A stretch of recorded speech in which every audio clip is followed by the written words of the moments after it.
Olá pessoal do canal Editoria, nessa videoaula eu vou dar um geral aqui no Photoshop para vocês entenderem basicamente como funciona a interface. Então basicamente a gente tem um menu principal aqui em cima, né, e que é onde a gente trabalha com um arquivo e com algumas funções da interface ou de ferramentas. A gente tem aqui um menu de opções, que ele é alterado de acordo com a ferramenta que você seleciona aqui na barra de ferramentas, certo? Então essa é a barra de ferramentas, e a gente tem algumas janelas. Essas janelas você pode reposicioná-las clicando ou na aba da janela, né, eu posso puxar a janelinha cor, né, que estava junto com a janelinha mostras, né, ou posso puxar uma janela inteira com várias abas clicando nessa parte aqui. Então veja que veio as duas abas, certo? E eu posso posicioná-las de novo aqui dentro. Você vai ver que quando você posiciona ele cria uma linha azul, quer dizer que você vai inserir ela ali naquele local. Eu posso maximizar e minimizar essas abas, certo? Inclusive posso aqui arrastar e deixar elas até elas menores, ok? Se você mexeu bastante e perdeu alguma janela, aqui no menu principal janela você encontra todas elas. Então, por exemplo, eu quero a janela caractere, que é a janela que eu trabalho o texto. Então é só clicar lá que ela volta. Se você quiser voltar para o padrão de quando você abre o Photoshop, você clica aqui em janela, área de trabalho, você vai ver que tem algumas opções de interfaces pré-definidas. Por exemplo, se você quer trabalhar com fotografia, ele monta as janelas mais utilizadas para trabalhar com fotografia. Mas no caso aqui eu vou só redefinir, vou voltar aqui para essenciais, né, que é o que eu tinha modificado. E agora eu vou em janela, área de trabalho, redefinir essenciais, ele volta para aquele padrão. Uma dica que eu dou para quem está começando é deixar aberta somente a janelinha de camadas. Pode deixar as outras abas, mas normalmente no começo eu vou usar mais janela de camadas. E as outras eu fecho aqui, eu arrasto aqui para fora e vou fechar por enquanto. Amostras, cores, deixa eu puxar toda a janela e vou fechar. E vou deixar aberto aqui somente a janela caractere, que já vem com a aba de parágrafo. Vou clicar aqui na barra do topo e vou arrastar para cima, pode ver que ele fica em cima da janela de camadas. Então, assim, muitas vezes eu trabalho assim porque algumas vezes eu trabalho só com camadas e com texto. Ok? Então, para trabalhar com Photoshop, a gente vai abrir aqui um arquivo novo.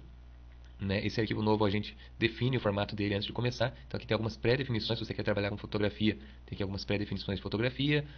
Papel internacional é o padrão de papéis que a gente usa no Brasil, A4, A3, A5. Ou web, que é o que eu mais trabalho. Então está aqui, né, vem algumas pré-definições, mas eu posso digitar o que eu quiser aqui. Notem que aqui é a unidade de medida, a resolução e assim por diante. Né, a internet a gente trabalha sempre com 72 dpi. Não vou me aprofundar muito nisso daqui também agora não. Vou dar um OK, e ele vai criar o arquivo. Então a janela mais importante aqui no Photoshop é a janela de camadas. Reparem que ela vem com uma camada chamada plano de fundo. Na verdade é um plano de fundo, não é uma camada. E eu posso desenhar nessa camada. Pode ver quando eu desenho aqui, ele já aparece o desenho ali. Ou, o mais interessante, vou dar um Ctrl Z. Na verdade, no Photoshop, quando a gente quer dar várias vezes Ctrl Z, por exemplo, fiz um desenho, fiz outro, fiz outro. Se eu der um Ctrl Z, ele apaga a última vez que eu fiz. Se eu der Ctrl Z de novo, ele retorna a última vez que eu fiz. Mas se eu quero ir voltando várias etapas, é Ctrl Alt Z, Ctrl Alt Z, Ctrl Alt Z. Ok? O interessante do Photoshop é que ele trabalha com camadas, né? Então vamos voltar aqui. Se eu clicar nesse botãozinho aqui embaixo que parece uma folhinha dobrada, ele cria uma nova camada. Certo? É como se ele trabalhasse com transparência. Você pode ver que ela está quadriculado, que é o que representa a transparência. Tanto que se eu tirar a visualização do plano de fundo, vai aparecer o quadriculado que representa a transparência.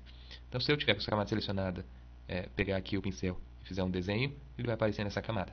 Ok? Vou criar mais uma camada, então. Vou clicar nesse quadradinho de cor, vou alterar a cor para vermelho e vou fazer aqui um outro desenho.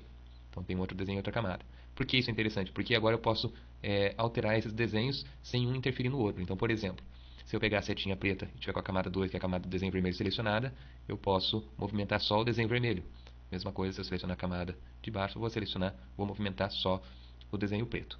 Vou voltar aqui à visualização, é só clicar nesse quadradinho que aparece um olho, ele tira ou coloca a visualização. No plano de fundo. Vou clicar no plano de fundo. O plano de fundo nada mais é do que um retângulo branco que foi desenhado ou foi pintado aqui na nossa tela. Se eu pegar a setinha preta e tentar alterar, você vai ver que ele não vai deixar. Não é possível usar a ferramenta porque a camada está bloqueada. Então veja que tem um cadeado aqui na camada. Se eu der dois cliques no plano de fundo, aí ele vai transformar esse plano de fundo agora realmente numa nova camada. Vou dar um OK, agora ele é uma camada. Se eu pegar a setinha preta, eu posso movimentar esse fundo branco que foi pintado aqui nele. Ok? Vou criar uma nova camada. Agora para mostrar a ferramenta balde. Se eu seleciono o balde, vou escolher uma outra cor aqui. Um verde, vou dar um OK. E clico em cima da camada, ele pinta toda a camada. Certo? A gente pode também mudar a posição das camadas. Então, por exemplo, eu estou com a camada do desenho vermelho, eu posso clicar e arrastar para baixo. O desenho vai ficar por baixo do outro desenho preto, que é o da camada 1. Okay? Se eu quiser excluir camadas, é só eu clicar na camada e clicar aqui embaixo no ícone da lixeira. E confirmar. A outra forma é clicar com o botão direito, excluir camada, confirmar.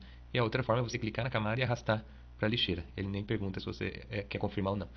Eu não posso deixar sem nenhuma camada, tanto que se eu tentar excluir essa camada, ele está desabilitado. Então eu sempre tenho que ter aqui uma camada.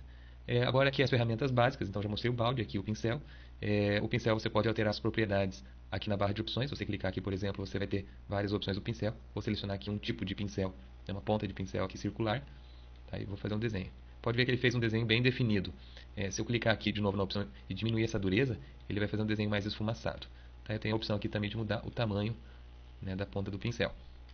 Ok? Essas opções eu consigo também, quando eu estou com o pincel selecionado, clicar com o botão direito, eu também consigo alterar essas opções. A borracha funciona como se fosse um pincel. Vou diminuir aqui um pouco o tamanho dela, mas no caso ela apaga ao invés de desenhar. Tá? Eu tenho aqui também na janela a janela de pincel, que eu tenho mais opções, mas também não é o foco desse vídeo. Então por hoje é isso, pessoal. A ideia era só mostrar um básico aqui da interface do Photoshop para você começar a se movimentar aqui dentro. Ok? Beleza? Até a próxima.